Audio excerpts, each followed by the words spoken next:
তো থিওরেম 12 আমরা একটু রিকল করি। কি বলা ছিল যে হিলবার্ট স্পেসের মধ্যে যে কোনো অর্থনর্মাল সেট যদি হয় সেটা অন্য কোনো কমপ্লিট অর্থনর্মাল সেটের মধ্যে বিলং করবে, মাস্ট বি। যে কোনো অর্থনর্মাল সেট সেটা অন্য কোনো কমপ্লিট অর্থনর্মাল সেটের মধ্যে বিলং করবে। আর যে কোনো হিলবার্ট স্পেস হোক সেটার একটা কমপ্লিট অর্থনর্মাল সেট থাকবেই থাকবে। এই প্রমাণ আমরা গত ক্লাসে করেছিলাম যে ওই Zorn's lemma partial order set, total order set এসবের কন্ডিশন ইউজ করে। যারা তো ক্লাস অ্যাটেন্ড করেছো মনে আছে নিশ্চয়ই, যারা মিস করে গেছো ভিডিওটা নাই সেভ করা হয়নি, এই জন্য তোমরা আবার পড়ে নিও। কঠিন কিছু না, আশা করি বুঝবা। আজকে আমরা নতুন টপিকস, এটা হচ্ছে গ্রাম স্মিথ অর্থনর্মালাইজেশন প্রসেস।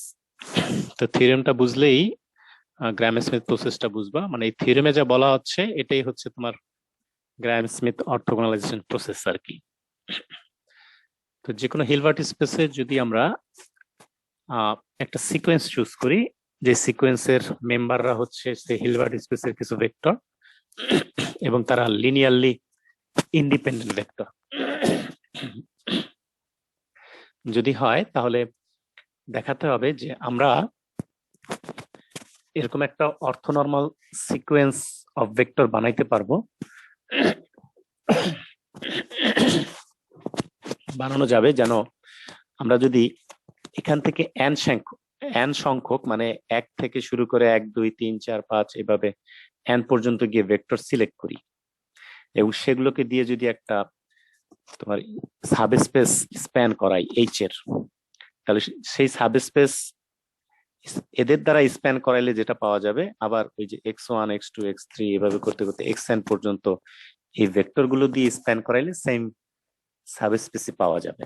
মানে ইকুয়েশন এখানে হচ্ছে মানে খণ্ড দুইটা। তোমার এরকম যে কোনো একটা linearly independent sequence of vector যদি হিলবার্ট স্পেসের মধ্যে থাকে, তাহলে তার কারেসপন্ডিং আরেকটা তুমি এরকম sequence of vector of orthonormal vectors এরকম বানাইতে পারবা বা এক্সিস্ট করে এটা দেখাইতে পারবা। প্রথম অংশটা কি বুঝছো, মানে কি বলছে স্টেটমেন্টটা? এটা হিলবার্ট স্পেসে যে কোনো লিনিয়ারলি ইন্ডিপেন্ডেন্ট ভেক্টর গুলো যদি একটা সিকোয়েন্স হয়, তাহলে তাদের কারেসপন্ডিং আমরা আরেকটা সিকোয়েন্স অফ ভেক্টর বের করতে পারবো যারা হচ্ছে অর্থোগোনাল হবে আর কি, বা অর্থনর্মাল হবে। যেহেতু অর্থোগোনাল হলে সেটাকে আমরা নর্মাল বানাই ফেলতে পারবো, মানে অর্থনর্মাল আরেকটা সিকোয়েন্স আমরা রিপ্লেসমেন্ট নিতে পারবো। বিষয়টা কি বুঝছো? এই অংশটা কি বলছে বক্তব্যটা, প্রথম অংশটা? জি স্যার, বুঝতে পারছি। এখন পরবর্তীতে যেটা বললো, এই সিকোয়েন্সের আমরা এন সংখ্যক, সেটা হতে পারে 3টা 4টা 5টা, সেগুলোকে নিয়ে যদি আমরা একটা সাবস্পেস স্প্যান করাই। স্প্যান করা তোমাদেরকে এর আগের ক্লাসগুলোতে বুঝাইছি, মনে আছে তো স্প্যান করা জিনিসটা কি? জি স্যার, মনে আছে। স্প্যান সেট মানে স্প্যানিং সেট, তারপর বেসিস সেট, এই দুগুলোর পার্থক্য মনে আছে না? জি স্যার, আছে। আচ্ছা, তো এখন বলতেছে আমরা যদি এই সিকোয়েন্স থেকে প্রথম এন সংখ্যক ভেক্টর নিয়ে একটা সাবস্পেস স্প্যান করাই, সাবস্পেস তৈরি করি, যে সাবস্পেসটা তৈরি হলো সেই একই সাবস্পেস আমরা যদি এখান থেকে আবার ওই 1 থেকে n পর্যন্ত ভেক্টর নিয়ে করি, স্প্যান করাই, সেম স্পেসই পাওয়া যাবে। তার মানে যেহেতু এখানে বলা আছে এরা লিনিয়ারলি ইন্ডিপেন্ডেন্ট, আর অর্থনর্মাল হলে এগুলা বাই ডিফল্ট লিনিয়ারলি ইন্ডিপেন্ডেন্ট হয়, তার মানে এই যে n তম যে সাবস্পেস পাচ্ছি তার বেসিস হবে এই সেটটা, আবার আরেকটা অল্টারনেট বেসিস হবে এই সেটটা। বুঝতে পারছো কি? মানে একই স্পেসে আলাদা আলাদা বেসিস হতে পারে।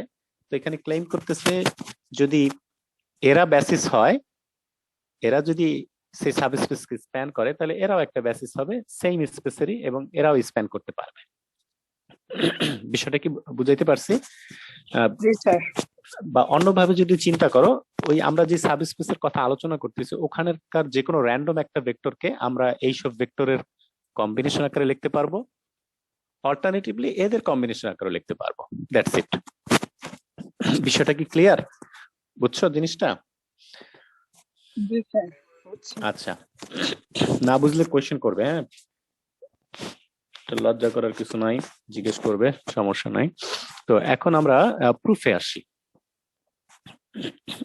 এটা তো সিকোয়েন্স, আর জানো যে সিকোয়েন্সের সদস্য সংখ্যা ইনফাইনাইট হয়। তো সেখান থেকে আমরা একটা পোর্শন নিলাম, মনে করো n তম ভেক্টর পর্যন্ত একটা অংশ নিলাম। তো এটা কিন্তু যেহেতু এখানকার সিকোয়েন্সের সবাই লিনিয়ারলি ইন্ডিপেন্ডেন্ট, আমরা যদি এর মাঝখান থেকে অল্প কয়েকজনকে চুজ করি তারাও লিনিয়ারলি ইন্ডিপেন্ডেন্ট হবে। তো এই লিনিয়ারলি ইন্ডিপেন্ডেন্ট শব্দটাকে আমরা সংক্ষেপে এলআই বলতেছি। পরবর্তীতে আমরা বারবার এই সংক্ষিপ্ত রূপটা ইউজ করব। তো এই সেটটা একটা লিনিয়ারলি ইন্ডিপেন্ডেন্ট সেট হবে। তার মানে এইখানকার যে কোনো ভেক্টর এটা নন জিরো ভেক্টর হবে, এবং যেহেতু ইন্ডিপেন্ডেন্ট তার মানে এখানকার কোনো ভেক্টরকেই বাকি অন্য ভেক্টরের কম্বিনেশন আকারে লেখা যাবে না। কথাটা কি ক্লিয়ার, বুঝতে পারছো? ক্লিয়ার। লিনিয়ার ইন্ডিপেন্ডেন্ট সেটে আমরা জিরোকে রাখি না, জিরো ভেক্টরকে রাখি না, হ্যাঁ, বা জিরো এলিমেন্ট যেটা ওটাকে রাখি না। তো এখানকার প্রথম কথা হচ্ছে এখানকার মধ্যে যারা আছে তারা কেউই জিরো না, কারণ এই সিকোয়েন্সের মধ্যে তো আমি জিরো রাখি নাই। ঠিক আছে। আরেকটা হচ্ছে যেহেতু ইন্ডিপেন্ডেন্টের কথা, ডিপেন্ডেন্ট আর ইন্ডিপেন্ডেন্ট মনে আছে তো, যে ডিপেন্ডেন্ট কখন হয় ইন্ডিপেন্ডেন্ট কখন হয়। ডিপেন্ডেন্ট ডিপেন্ডেন্ট হওয়া মানে কি, যে একজনের সাথে বাকিদের কানেকশন আছে, ব্যাপারটা এরকম না? জি স্যার, মনে আছে স্যার, বলছিলেন। আচ্ছা, তো যেহেতু ইন্ডিপেন্ডেন্ট তার মানে তোমাকে বাই ডিফল্ট বুঝে নিতে হবে এখানকার কোন ভেক্টরকে র্যান্ডমলি যদি আমি চুজ করি তাহলে বাকিদের কম্বিনেশন আকারে লেখা যাবে না। যদি লেখা যায় তাহলে তো ডিপেন্ডেন্টই হয়ে গেল। যদি আমি সম্পর্ক দেখাতে পারি তাহলে তাদের মধ্যে পারস্পরিক সম্পর্ক আছে। বিষয়টা ক্লিয়ার? আচ্ছা, তো এবার হচ্ছে যে আমরা প্রথম x1 দিয়ে শুরু করি। এই x1 একটা নন জিরো ভেক্টর, তাহলে তার নর্ম নন জিরো হবে। এখন আমরা তার কারেসপন্ডিং সেই x1 এর কারেসপন্ডিং একটা ইউনিট ভেক্টর নিলাম, যে x1 কে আমরা তার নর্ম দিয়ে ডিভাইড করে দিয়ে আরেকটা ভেক্টর বানালাম। হ্যাঁ, তাহলে কি হলো, যে e1 টা কি x1 বরাবর একটা একক ভেক্টর না? জি স্যার, অবশ্যই।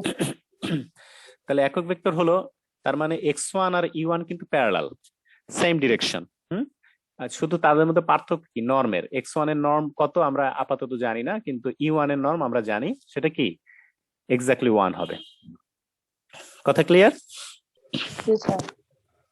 আচ্ছা, এখন আমরা যদি শুধুমাত্র ওই একটা ভেক্টর নিয়ে একটা সেট করি, এটাই একটা অর্থনর্মাল সেট হয় কিনা বুঝতে পারছো? তো এটা একটা অর্থনর্মাল সেট। আমরা জানি যে সিঙ্গেল এলিমেন্ট নিয়েও আমরা অর্থনর্মাল সেট ডিফাইন করতে পারি। তো এখন আমরা সেকেন্ড একটা ভেক্টর কনসিডার করতেছি, ধরো সেটার নাম দিলাম y2। y2 কিভাবে বিল্ড আপ করলাম দেখো, যে x2 থেকে আমরা ওই যে x1 এর বরাবর যতটুক ভেক্টর পার্ট হয়, অথবা অল্টারনেটিভলি e1 বরাবর যতটুক ভেক্টর পার্ট হয় সেটা বাদ দিয়ে দিছি। মানে y2 টা বুঝো, এগুলা বুঝলে তাহলে তোমার এই যে মেমোরাইজ করতে বা মনে রাখতে সুবিধা হবে। নাহলে জানো এখানে একটা 1 একটা 2 মিস গেলেই কিন্তু তোমার লেখায় ভুল হয়ে গেল। দেখো y2 টা কি করছি, x2 থেকে কোন অংশটুকু বাদ দিছি, x2 থেকে কোন অংশটুকু বাদ দেওয়া হয়েছে বলো তো?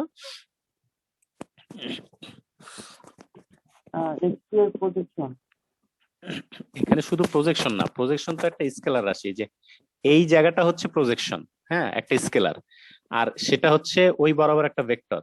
তাহলে এটাকে আমরা সম্মিলিতভাবে বলি প্রজেকশন ভেক্টর আর কি। মানে e1 বরাবর যে ভেক্টর পার্টটা থাকে, সংক্ষেপে বোঝার জন্য এভাবে বলতেছি, যে e1 বরাবর x2 এর ভেক্টর পার্ট হয়, প্রজেকশন পার্ট, ভেক্টর পার্ট আর কি, ভেক্টর নোটেশনে। কি বুঝাইতে পারছি কি বলছি? বুঝছো জিনিসটা? স্যার, বুঝি নাই স্যার। যেমন ওই যে আমরা 3 ডাইমেনশনাল ভেক্টরের সময় যখন বলি যে একটা মনে করো যে 3i + 4j + 5k, তাহলে এক্স অ্যাক্সিস বরাবর এটার প্রজেকশন হচ্ছে 3, তাই না? কিন্তু প্রজেকশন ভেক্টর অংশ কতটুকু? 3i। বিষয়টা কি বুঝাইতে পারছি কি বলছি? জি স্যার, এটা তো বুঝছি। আচ্ছা, এখন আরেকটা জিনিস বলো, যে মনে করো এটা তো হচ্ছে এক্স অ্যাক্সিস বরাবর বা আই ভেক্টর বরাবর অংশটা হচ্ছে 3i। হ্যাঁ, এখন যদি বলি যে 10i ভেক্টর বরাবর ওর ভেক্টর পার্ট কতটুকু বলতো? 10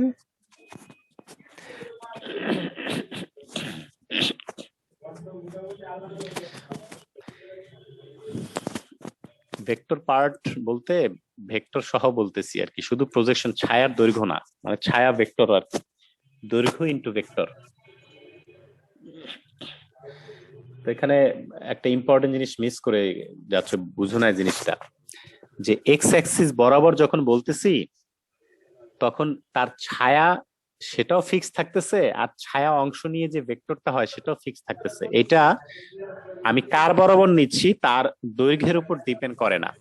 মানে বলতে চাচ্ছি আমাদের আই বরাবর যতটুকু ভেক্টর পার্ট হবে, আমি যদি 10i বলি একই পার্টই আসবে, কারণ এখানে আমি বলতেছি বরাবর, এই বরাবরটাই হচ্ছে ইম্পর্টেন্ট কথা, তার লেন্থ কতটুকু দ্যাটস নট ইম্পর্টেন্ট। কথা কি বুঝতে পারছো? জি স্যার।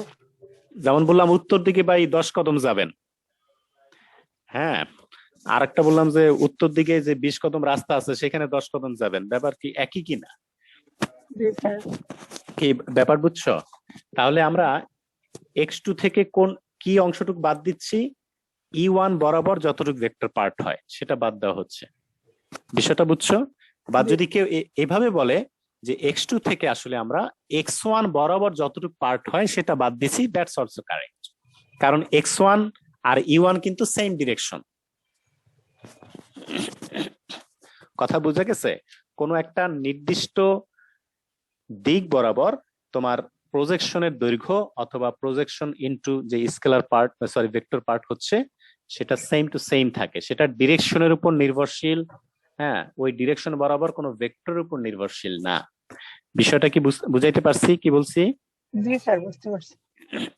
তাহলে এখানে প্যাটার্নটা মনে রাখো, আমরা x2 থেকে হ্যাঁ বাদ দিলাম E1 বরাবর যতটুকু ভেক্টর পার্ট হয় সেটা, কারণ ভেক্টর থেকে ভেক্টর বাদ দিতে পারবা, ভেক্টর থেকে তো আর স্কেলার বাদ দিতে পারবা না, তাই না?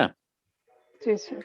তাহলে আমরা x2 ভেক্টর থেকে E1 বরাবর x2 এর যতটুকু ভেক্টর পার্ট হয় সেটা বাদ দিছি, এবং সেই বাদ দেওয়ার পর এটা নাম দিলাম ধরো y2। এখন আমরা ক্লেম করতেছি যে y2 টা এটা জিরো হইতে পারবে না, এটা জিরো ভেক্টর হবে না, কারণ এটা যদি জিরো ভেক্টর হয়ে যায়, খেয়াল করো, তাহলে এই দুইটা পার্ট কি সমান হয়ে যাবে না? এই দুইটা পার্ট সমান হয়ে যাবে নাকি? তখন আমাদের দাবি করতে হবে যে x2 হলো, হ্যাঁ x2 নিজেই হলো E1 বরাবর নিজের অংশটুক পর্যন্ত যেটা হয় সেটা। তার মানে আরেকটা জিনিস খেয়াল করো, এই যে E1 টা কি x1 এর প্যারালাল না, সেম ডিরেকশন না? E1 টা কি x1 এর প্যারালাল তো নাকি? আমরা তো এই যে ধরে নিছি E1 হচ্ছে x1 এর একটা মাল্টিপল। হ্যাঁ, তার মানে E1 যেহেতু x1 এরই একটা মডিফাইড ভার্সন, তার মানে এইটা ক্লেম করতেছে যে x2 হচ্ছে x1 এর একটা মাল্টিপল। ব্যাপারটা বুঝাইতে পারছি? বুঝছো? মানে আমরা যদি ধরে নেই যে y2 0, তখন আমাদের x2 ইকুয়াল টু এটা আসতেছে, আর x2 ইকুয়াল টু এটা আসা মানে হচ্ছে যে x2 আসলে x1 এর একটা মাল্টিপল মাত্র। এটা হবে না, মানে আপাতত এরকম হবে না ব্যাপারটা কি? বুঝছো জিনিসটা? বুঝছো কি বিষয়টা? বুঝতে পারছো কি বলছি? শুনতেছো পোলাপান নাকি? জি স্যার, আছি স্যার। আর একবার বলেন স্যার একটু এটা। আর বলতেছি যে E1 টা তো x1 এরই একটা মডিফাইড ভার্সন নাকি? জি স্যার। তাহলে যদি এই আমরা এখানে y2 কে 0 ধরে নেই, তখন এই যে x2 ইকুয়াল টু পরের পার্টটা সমান হবে নাকি, এই অংশটা সমান হবে। তাহলে এই জায়গাটা তো হচ্ছে x1 এর একটা মাল্টিপল, এই পার্টটা নাকি? জি স্যার। তার মানে x2 হচ্ছে x1 এর একটা মাল্টিপল। ব্যাপারটা এরকম হচ্ছে না? তার মানে হচ্ছে গিয়ে x2 হচ্ছে x1 এর একটা মাল্টিপল। মাল্টিপল হওয়া এখন এটা তো পসিবল না, কারণ আগেই বলছি যে এই যেখানে আমরা x1 x2 x3 এদের কোনো একজনকে অন্য কারো মাল্টিপল বলো বা স্কেলার কম্বিনেশন আকারে আমরা প্রকাশ করতে পারবো না, এটা তো বলাই ছিল আগেতে, তাই না? জি স্যার। হ্যাঁ, তাহলে যদি আমরা জিরো ধরে নেই তখন এই মাল্টিপল হওয়ার অবস্থাটা তৈরি হচ্ছে, তার মানে আমাদের y2 ভেক্টর এটা must be non zero vector. Okay? জি স্যার। ওকে। কথা বুঝছো? জি স্যার। এবার আসো, যেহেতু ওই যে ওই আগের কথায় পেঁচাল যে E1 যেহেতু X1 এরই একটা ভার্সন, এই যে E1 হচ্ছে এক্সপ্রেসিবল ইন টার্মস অফ X1, হ্যাঁ, তার মানে X2 হচ্ছে তোমার ওই যে এটার হলে ওইটা তো আমরা বললামই। এবার আসো আমরা Y2 এর সাথে E1 এর সম্পর্ক কেমন সেটা আমরা দেখি, মানে এদের পারস্পরিক অ্যাঙ্গুলার অবস্থান, হ্যাঁ, যে স্পেসের মধ্যে তারা যে আছে তাদের মধ্যে কৌণিক ব্যবধান কেমন সেটা আমরা হিসাব করতে চাই। তাহলে সেটা হিসাব করতে হলে অবশ্যই আমাদেরকে কি ইনার প্রোডাক্ট নিতে হবে দুইজনের মধ্যে, নাকি? তাই ইনার প্রোডাক্ট নেওয়ার সময় আমরা Y2 এর বদলে বসাইলাম, যেহেতু Y2 আমাদের এখানে যে ধরা ছিল এটা এখানে বসাইলাম, আর এখানে E1 এর সাথে ইনার প্রোডাক্ট করলাম। এখন যেহেতু এখানে মাইনাস আকার একটা ভেক্টর আছে, তার মানে তুমি ডিস্ট্রিবিউটিভ ল দিয়ে ইনার প্রোডাক্টটাকে এইভাবে দুইটা অংশে ডিভাইড করে দিতে পারো। বুঝতে পারছো? এখানে ক্যালকুলেশনটা জাস্ট এখানে আমরা ডিস্ট্রিবিউটিভ ল অনুযায়ী ডিভাইড করছি। এরপরে এই অংশটা হচ্ছে আবার স্কেলার। আমরা জানি যে ইনার প্রোডাক্টের সময় স্কেলার বাইরে নিয়ে আসতে পারি, তাই পরবর্তী লাইনে আমরা এই এই সামনের স্কেলারটাকে যে সামনে নিয়ে আসছি, ভিতর থেকে বাইরে নিয়ে আসলাম। তো এখন হচ্ছে এই যে E1 এর সাথে E1 এর ইনার প্রোডাক্ট রয়ে গেল। এখন E1 এর সাথে ইনার প্রোডাক্ট কত রেজাল্ট আসবে? 1 আসবে না, কারণ এগুলো হচ্ছে একক ভেক্টর। একক ভেক্টরের সাথে একক ভেক্টর ইনার প্রোডাক্টের রেজাল্ট কত হবে? এই জায়গাটা এটা 1 হবে। তাহলে 1 হলে গেলে এই দুই পার্ট আসলে দেখতেছি সেম, তার মানে এদের ফাইনাল রেজাল্ট কত আসতেছে? 0। ওকে, তো 0 আসা মানে কি বুঝায়? যে E2 আর E1 এরা পরস্পর কি অর্থগোনাল, পারপেন্ডিকুলার সম্পর্ক। কথা ক্লিয়ার? বুঝতে পারছো? বুঝাইতে পারছি কি বলছি? ক্যালকুলেশনটা বুঝছো এখানে? যে E2 হচ্ছে E1 এর সাথে পারপেন্ডিকুলার আসতেছে। তো আমরা এখানে দেখালাম যে E2 আর E1 হচ্ছে পারপেন্ডিকুলার। এখন আমরা এই Y2 এর বরাবর একটা একক ভেক্টর ধরতেছি E2, তার মানে E2 হচ্ছে Y2 divided norm of Y2, অর্থাৎ E2 এর নর্ম হবে 1। তার মানে E2 টা হচ্ছে Y2 বরাবর একটা একক ভেক্টর আমরা নিলাম, Y2 এর সাথে প্যারালাল একটা একক ভেক্টর চুজ করছি। তো এখন যেহেতু দেখলাম Y2 যেহেতু E1 এর সাথে অর্থগোনাল, তার মানে E2 আর E1 ও পরস্পর অর্থগোনাল হবে, সেম ভাইস ভার্সা, অর্থাৎ E2 আর E1 মিলে একটা অর্থনর্মাল সেট হচ্ছে। বিষয়টা ক্লিয়ার? বুঝতে পারছো? বুঝাইতে পারছি? আচ্ছা, এখন আরেকটা ব্যাপারে আসো। এই যে এখান থেকে খেয়াল করো, যেহেতু E2 হচ্ছে Y2 এর একটা মডিফাইড ভার্সন মাত্র, E2 হচ্ছে Y2 এর একটা মডিফাইড ভার্সন, আবার Y2 এটা হচ্ছে তোমার এই যে এখান থেকে খেয়াল করো যে X2 আর E1 এর কম্বিনেশন। এই যে এখানে দেখো Y2 কে আমরা কি ধরে নিছি? এই যে এই জায়গাটায় X2 আর E1 এর কম্বিনেশন না? খেয়াল করে দেখো, এই যে Y2 টা হচ্ছে বলো। স্যার Y2 আর E1 এর ইনার প্রোডাক্টটা 0, এই লাস্ট লাইনটা একটু বলবেন? লাস্ট লাইন বলার কি আছে? এই যে E1 আর E1 এর ইনার প্রোডাক্ট 1 হয়ে যাচ্ছে, আর এই স্কেলারটা তো আমরা ইনার প্রোডাক্টে যে বাইরে নিয়ে আসতেছি, তো এখন এটার মান হয়ে যাচ্ছে 1, আর এটা সেম মিলে যাচ্ছে, তো এই জন্য রেজাল্ট 0 আসতেছে। এখন এখান থেকে খেয়াল করো, এই যে Y2 আমরা যেই আকারে লিখছি এটা হচ্ছে অ্যাকচুয়ালি X2 আর E1 এর কম্বিনেশন না? এটা চেহারাটা থেকে খেয়াল করো, Y2 টা অ্যাকচুয়ালি কি X2 আর E1 এর কম্বিনেশন। বিষয়টা কি বুঝতেছ? আবার E1 তো আসলে X1 এরই একটা ভার্সন, তার মানে আমি দাবি করতেছি যে Y2 হচ্ছে আসলে X1 আর X2 এর কম্বিনেশন। এই এই জিনিসটা বুঝতে পারছো কিনা? জিনিসটা কি বুঝছো? এইখানে আমরা দেখাচ্ছি যে Y2 হচ্ছে X2 আর E1 এর কম্বিনেশন, আবার E1 তো X1 এরই একটা ভার্সন মাত্র, তার মানে Y2 অ্যাকচুয়ালি X2 আর X1 এর কম্বিনেশন। বিষয়টা ক্লিয়ার কিনা? স্যার বুঝতে পারছি। আচ্ছা, তো বুঝতে চাইলে আমরা এই যে দেখাইলাম যে X2 হচ্ছে, তাহলে আবার X2 আমরা যেটা ধরলাম, X2 না অ্যাকচুয়ালি, আচ্ছা হ্যাঁ, অল্টারনেটিভ বলা যায় যে এই যে আমরা বলতেছি যে E2, এটা E2 ভেক্টরটা সেটা X2 আর E1 এর কম্বিনেশন আকারে লেখা পসিবল, কারণ E2 টা হচ্ছে Y2 এর একটা ভার্সন। Y2 কে যেহেতু এই দুইজনের কম্বিনেশন আকারে লেখা যায়, তার মানে E2 কে এই দুইজনের কম্বিনেশন আকারে লেখা যাবে, অর্থাৎ E2 কে আমি x2 আর x1 এর কম্বিনেশন আকারে লিখতে পারি। তো ভাইস ভার্সা আমরা দাবি করতেছি যে x2 এটা হচ্ছে E1 আর E2 এর লিনিয়ার কম্বিনেশন, এটা আমরা দাবি করতে পারি। তো এখন আমরা যেটা বললাম যে অর্থাৎ x1 আর x2 দিয়ে শুধুমাত্র দুইজনকে নিয়ে আমি যদি একটা সাবস্পেস স্প্যান করাই, তাহলে সেটা যেটা হবে, আবার এই অর্থনর্মাল সেট নিয়ে যদি আমি একটা সাবস্পেস স্প্যান করাই, সেম সাবস্পেস হবে। কথা কি বুঝতে পারছো? আচ্ছা, এবার y3 এর বেলায় আসো। দেখো y3 কা সিমিলার প্রসেসে আমরা এখন x3 ভেক্টর থেকে দুইটা পার্ট বাদ দিব। x3 থেকে খেয়াল করো, প্রথম পার্টটা E1 বরাবর যতটুকু ছিল সেটা বাদ দেওয়া হয়েছে। x3 থেকে E1 বরাবর যে ভেক্টর পার্টটা হয়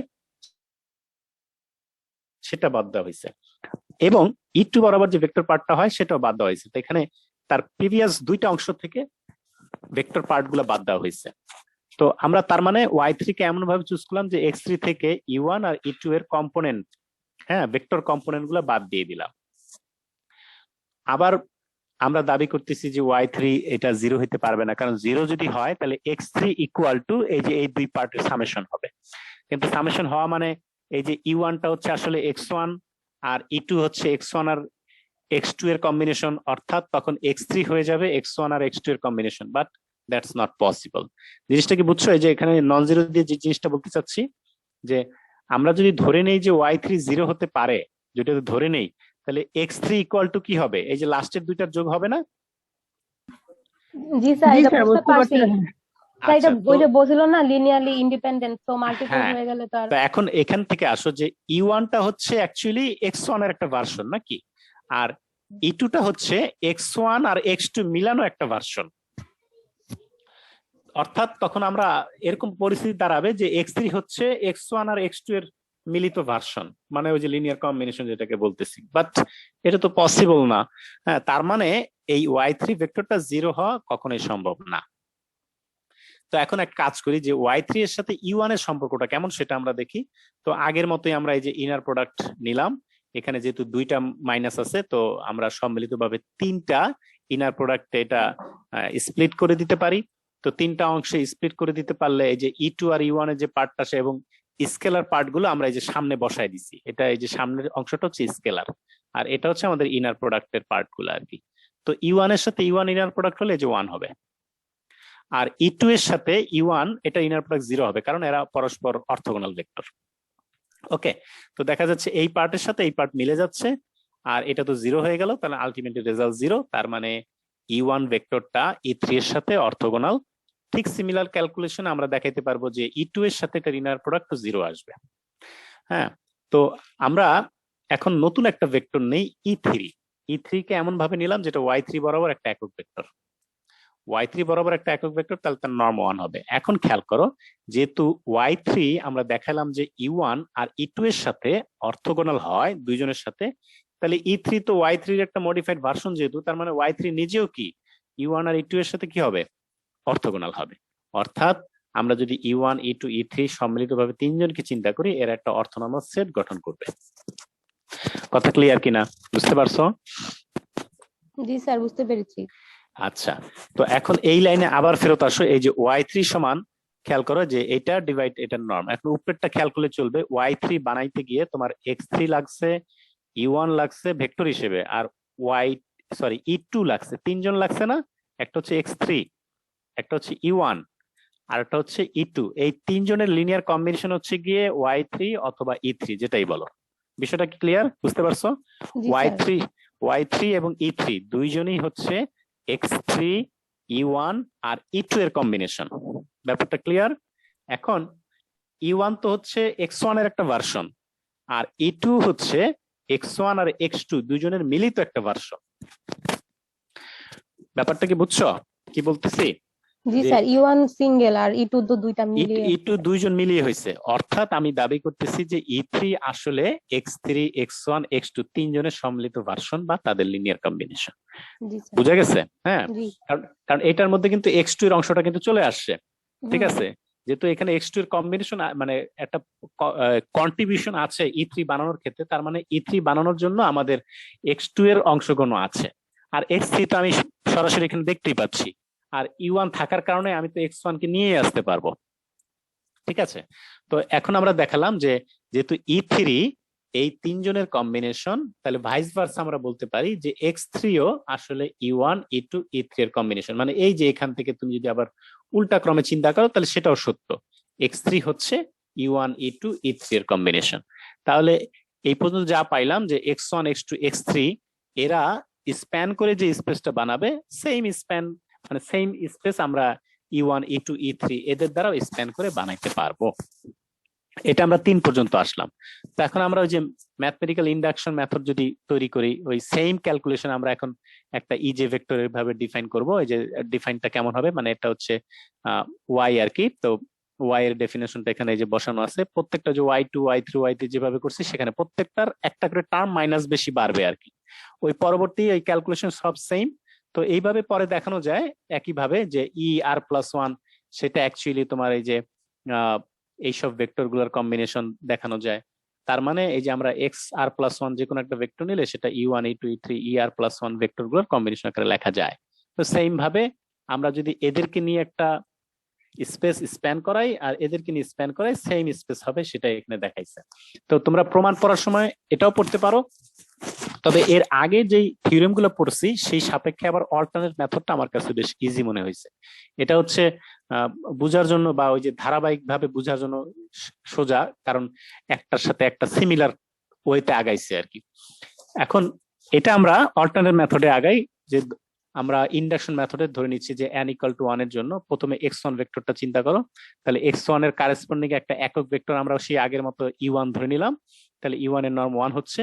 তাহলে শুধুমাত্র E1 নিয়ে যদি আমরা একটা সেট বানাই, সিঙ্গেলটন সেট, সেটা একটা অর্থোনর্মাল সেট হবে। ওকে, তো এখন হচ্ছে যে তার মানে X1 আর E1 এরা হচ্ছে পরস্পর লিনিয়ারলি ডিপেন্ডেন্ট, কারণ একজন আরেকজনের মাল্টিপল হচ্ছে নাকি। অর্থাৎ আমি যদি X1 কে নিয়ে একটা সাবস্পেস স্প্যান করাই আর E1 কে দিয়ে যদি একটা সাবস্পেস স্প্যান করাই, সেম সাবস্পেস হবে। তার মানে আমাদের থিওরেমে যে কথাটা আছে সেটা n=1 বক্তব্যের জন্য সত্য। বিষয়টা কি বুঝতে পারছো কি বলছি? জি স্যার। আচ্ছা আচ্ছা, এখন আসো যে আমরা ধরে নিচ্ছি যে সেটা n-1 থেকে n-1 ভেক্টর গুলো সবার জন্য এরকম সত্য হয়, সেটা আমরা ধরে নিচ্ছি। ওই যে ইন্ডাকশন মেথডের পদ্ধতি তো এইটা, আমরা একটা পর্যায়ে গিয়ে n অথবা n-1 পর্যন্ত একটা অংশ পর্যন্ত ধরে নিব যে এই পর্যন্ত হয়। তো আমরা এখানে একটা অর্থোনর্মাল সেট, এই যে E1 E2 ER এগুলোকে নিলাম, এদের দ্বারা একটা সাবস্পেস আমরা দাবি করতেছি যে এদেরকে দ্বারা একটা সাবস্পেস বানাইলে যেটা হবে, এদেরকে দ্বারা সাবস্পেস সেম সাবস্পেস হবে, এটা আমরা ধরে নিচ্ছি ইন্ডাকশন মেথডের পদ্ধতি অনুযায়ী আর কি। তো আমাদেরকে দেখাইতে হবে আমরা যদি এখন এখানে একটা ভেক্টর বাড়াই, আবার কারেসপন্ডিং এখানে একটা ভেক্টর বাড়াই, সেটাও same same same same subspace span করবে, এটা যদি দেখাইতে পারি তাহলে ইন্ডাকশন মেথড অনুযায়ী আমার এটা প্রমাণ হয়ে গেল, তাই না? তো আমরা এখন একটা ভেক্টর নিচ্ছি z, মনে করো এরকম একটা z নিচ্ছি, সেই z কে ডিফাইন করলাম যে xn মাইনাস xn। এখানে আমরা এই যে এখানে আমাদের আলোচনা ছিল r-1, আর এখানে আমরা ওই n বা ওই যে অ্যাকচুয়ালি r, এখানে মানে r দেওয়াটা বা এখানে r অথবা এখানে n, যে কোনো একটা চেঞ্জ করে দিলে মানে ভালো হবে। আমি এটা পরে কারেক্ট করে দেবো। মনে হচ্ছে এখানে এই জায়গাটা n-1ই হবে আর কি সম্ভবত। হ্যাঁ, এটা n, তাহলে এটাও চেঞ্জ করে দেই n। মানে আমাদের থিওরেম n-1 ভেক্টর পর্যন্ত ঠিক আছে, এটা আমরা ধরে নিচ্ছি ইন্ডাকশন মেথডের অনুযায়ী। এরপরে গিয়ে যে কাজটা আমরা করতেছি যে ঠিক আছে, আমরা নতুন আরেকটা ভেক্টর z ডিফাইন করলাম, যেটা এদের পরবর্তী যে ভেক্টরটা আছে তার সাপেক্ষে ধরা হয়েছে। এদের পরবর্তী যে ভেক্টরটা আছে তার পরের ভেক্টরটা হচ্ছে xn। তো xn থেকে আমরা এখানে একটা টাইপিং মিস্টেক আছে, এখানে xn হবে। xn এর প্রত্যেকটা কম্পোনেন্ট, এই যে E1 বরাবর যে কম্পোনেন্ট হয়, E2 বরাবর যে কম্পোনেন্ট হয়, এবং n-1 n-1 পর্যন্ত যে কম্পোনেন্ট, প্রত্যেকটা কম্পোনেন্ট এখানে বিয়োগ করা হয়েছে। ওই যে এই যেই আগের অংশে আমরা যেভাবে পড়ে আসি ঠিক সেভাবে ডিফাইন করি। তাহলে এক্সএন থেকে কি করা হয়েছে, যে প্রত্যেকটা তার প্রিভিয়াস মানে সিরিয়ালে প্রিভিয়াস যত অর্থ নর্মাল ভেক্টর আছে তাদের বরাবর যে ভেক্টর পার্ট গুলো হয় সেই ভেক্টর পার্ট গুলো এখানে বাদ দিয়ে তারপরে সেটাকে আমরা জেড নাম দিতেছি। এখন আমরা এর আগে একটা থিওরেম পড়ছিলাম না, যে কোন একটা ভেক্টর থেকে কোন একটা অর্থ নর্মাল সেটের কম্পোনেন্ট ভেক্টর গুলো যদি বাদ দেওয়া হয়, তাহলে সেই বাদ দেওয়ার পরে সেটা কি অর্থগোনাল হয়। প্রত্যেকটা পার্টের সাথে, মানে প্রত্যেকটা ওই যে E1 E2 E3 সবার সাথে অর্থগোনাল হয়, এরকম একটা ব্যাপার ছিল না? জি স্যার। তাহলে এরকম সেই হবে না। সেই থিওরেম অনুযায়ী আমরা যে বলতে চাচ্ছি, যে সেই থিওরেম অনুযায়ী আমরা যে দেখাইতে পারি যে এই যে জেড অংশটা ভেক্টরটা আমরা নাম দিলাম, সেটা এইখানকার এই জায়গার যে ভেক্টর গুলো আছে তাদের প্রত্যেকের সাথে অর্থগোনাল হবে, এবং এটা n-1 গিয়ে সিরিয়ালটা শেষ হবে। মানে E1 E2 E3 এভাবে করতে করতে En-1 সিরিয়াল পর্যন্ত সবার সাথে জেডটা কি হবে, অর্থগোনাল হবে। এটা আমরা আগের থিওরেমে পড়ে আসি বেসেলস ইনইকুয়ালিটি পড়ার সময়। ওকে, তো হ্যাঁ কোথায় ওটা ভুল আছে, এটা ওই যে কি করে নিতে পারো, কারণ ওই যে আমরা এখান থেকে বোঝা যায় যে এটা ভুল আছে, কারণ নিতে হবে যাকে নিচ্ছ আর কি। হ্যাঁ, এই যে এখান থেকে খেয়াল করো, যখন আমরা Y3 নিচ্ছি তখন কি X3 থেকে X3 এর যে কম্পোনেন্ট পার্ট গুলো হয় সেগুলো বাদ দেওয়া হচ্ছে আর কি। ওই সিমিলার ফর্মুলা, এখানে সেম টু সেম ফর্মুলা। তো সেখানে এখানে এক্সএনই হবে, এর জন্য স্টুডেন্ট ভুল টাইপ করছে আর কি, পরে আমি ওটা খেয়াল করি নাই। এখানে এক্সএন হলে ওখানে এক্সএন হবে, যদি এখানে এক্স দাও তাহলে এখানে এক্স হবে, ব্যাপারটা সিম্পল আর কি। তো এখানে এক্সএন আর এখানে এক্স, এই দুইটা আলাদা হওয়া পসিবল না মানে লেখা অনুযায়ী। তো এখন যেটা আসো, আমরা দাবি করতেছি যে এই যে জেড ভেক্টরটা এটা একটা নন জিরো ভেক্টর হবে, এবং কেন হবে, যদি নন জিরো ভেক্টর না হয় তাহলে এক্সএন ইকুয়াল টু কি হবে, এই যে মাইনাস পার্টের সমান হয়ে যাবে না? জি স্যার, লিনিয়ারলি ইন্ডিপেন্ডেন্ট থাকবে না আর। হ্যাঁ, তখন প্রমাণিত হবে যে এক্সএনটা হচ্ছে গিয়ে এই যে E1 E2 En এদের লিনিয়ার কম্বিনেশন, এলসি মানে লিনিয়ার কম্বিনেশন। তার মানে En যেহেতু এটা আমাদের হাইপোথিসিস অনুযায়ী এখানকার প্রত্যেকেই E1 হচ্ছে মানে E1টা হচ্ছে X1 এর সাথে সম্পর্কযুক্ত, মানে একজনের সাথে, E2 হচ্ছে X1 আর X2 এর সাথে সম্পর্কযুক্ত, E3 হচ্ছে X1 X2 X3 এর সাথে সম্পর্কযুক্ত। ব্যাপারটা কি বুঝছো? আর লাস্টে যে En-1 আছে সে সবার সাথে সম্পর্কযুক্ত।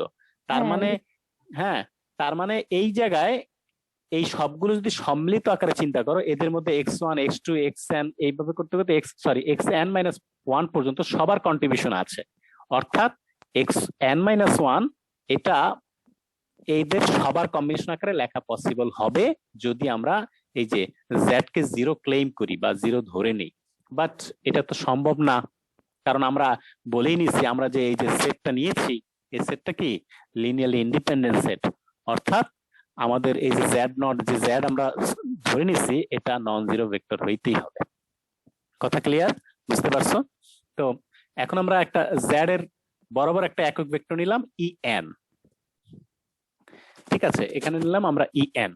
তো UN এর নর্ম 1 হবে, ঠিক আছে। তো এখন থেকে যেহেতু Z আর En সেম টু সেম জিনিস, মানে ডিরেকশন অনুযায়ী সেম ভেক্টর, হ্যাঁ নর্মের বেলায় আলাদা হলেও ডিরেকশন তো সেম, কারণ En টা নিছি আমরা একক ভেক্টর Z বরাবর নাকি। তো এখন এখানে থেকে আসো যে En মানে এই যে আমরা যে এই যে ধরে নিছি, বলেই নিছি যে Z হচ্ছে এখানকার প্রত্যেকের সাথে অর্থগোনাল। তার মানে আমরা যে En ভেক্টরটা বলতেছি সেটাও কি এখানকার সবার সাথে কি হবে, অর্থগোনাল হবে। অর্থাৎ বলতেছি আমরা যে এই যে আগে যেই মেম্বাররা ছিল তাদের সাথে যদি একজন মেম্বার বাড়াই দেই তা সেটাও একটা অর্থনর্মাল সেট হবে। কথা ক্লিয়ার? ব্যাপারটা বুঝছো? সেটা একটা অর্থনর্মাল সেট। ওকে, তো এখন আমাদেরকে দেখাইতে হবে যে X1 X2 Xn দিয়ে আমরা এই n সংখ্যক ভেক্টর দিয়ে যে সেট স্প্যান করাবো আর E1 E2 E3 En দিয়ে যে সেট স্প্যান করাবো এরা সেম আসবে সেটা দেখাইতে হবে। তো আবার একটু আমরা ব্যাকওয়ার্ডে আসি। এই যে En এটা মানে হচ্ছে Z কে Z এর নর্ম দিয়ে ভাগ করা, তার মানে যে Xn মাইনাস এই সামথিং এটা আমরা লিখলাম। এখন অল্টারনেটিভলি একটু ঘুরিয়ে পেয়েছি, আমরা Xn কে এইভাবে লিখতে পারতেছি আপাতত। এই যে জাস্ট এই যে নর্ম Z এই পাশে এনে গুণ করা হয়েছে, তারপরে জাস্ট তো এই সামেশনটাকে এইভাবে লেখা হয়েছে যে সাইড চেঞ্জ করা আর কি। তো এখন এই ইএন এর সাথে এই উপরের অংশটা খেয়াল করো, কারণ নিচের অংশটা তো স্কেলার, এটা সবার সাথে ভাগ অবস্থায় আছে নাকি। এই যে ইএন এটা কার কার দ্বারা গঠিত হয়েছে, এই যে এক্সএন আছে, E1 E2 E3 এভাবে করতে করতে n-1 পর্যন্ত আছে। মানে এই যে খেয়াল করো, আমি যে E1 কে অ্যাকচুয়ালি EN কে এই যে E1 E2 এইভাবে করতে করতে En-1 এবং ইনক্লুডিং xn এই n সংখ্যক ভেক্টরের কম্বিনেশন আকারে লিখছি কিন্তু এই জায়গায় খেয়াল করে দেখো। হ্যাঁ, E1 E2 এইভাবে করতে করতে En-1 সাথে আরো একটা extra vector xn, total n সংখ্যক ভেক্টরের কম্বিনেশন আকারে লিখছি। ব্যাপারটা বুঝছো উপরের অংশটা? জি স্যার। আচ্ছা, তো এখন আবার খেয়াল করে দেখো, ওই যে যেটা বলতেছিলাম, এইখানকার E1 সে তো আসলে x1 থেকে আসছে, E2 সে আসছে x1 x2 থেকে, এইভাবে আবার এই যে En-1 সে আসছে x1 x2 x3 এইভাবে করতে করতে En-1 পর্যন্ত এদের দ্বারা হয়েছে। তার মানে বলতে চাচ্ছি যে এই যে En সেটা অ্যাকচুয়ালি x1 x2 x3 এইভাবে করতে করতে xn এই n সংখ্যক ভেক্টরের কম্বিনেশন আকারে লেখা পসিবল। লজিকটা বুঝছো? জি স্যার। আচ্ছা, তো সেটা আমরা এখন এটাই করলাম। তো অল্টারনেটিভলি যদি এখন আমরা আবার ঘুরায় বলি, তার মানে এখানে এই xn এর কথা যদি বলো, এই যে এটা দেখাই যাচ্ছে, এই যে xn টা খেয়াল করো, xn এর মধ্যে একটা en আছে, E1 আছে, E2 আছে, এইভাবে করতে করতে xn কে আমরা এই যে E1 E2 এইভাবে করতে করতে n সংখ্যক ভেক্টরের কম্বিনেশন আকারে এটাও লেখা যায়।